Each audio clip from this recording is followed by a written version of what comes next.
இந்தியாவிலேயே தமிழகத்தில்தான் 75% மாணவர்கள் உயர்கல்வி பெறுவதாக துணை முதலமைச்சர் உதயநிதி ஸ்டாலின் தெரிவித்துள்ளார்.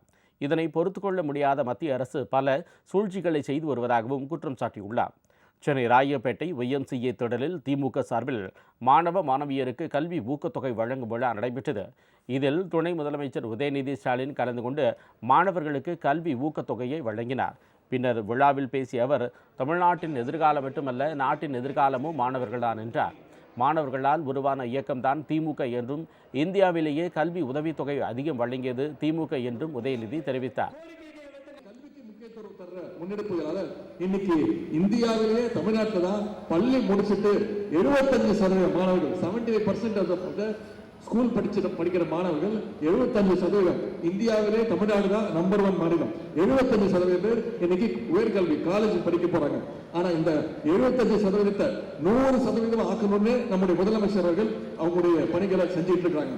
இதையெல்லாம் பார்த்து வைத்தறிச்சல்ல ஒன்றிய அரசு நம்ம வீட்டு பிள்ளைகளுடைய கல்வியை முடக்கலான்னு பல்வேறு வழிகளில் சூழ்ச்சி பண்ணிட்டு இருக்கிறாங்க.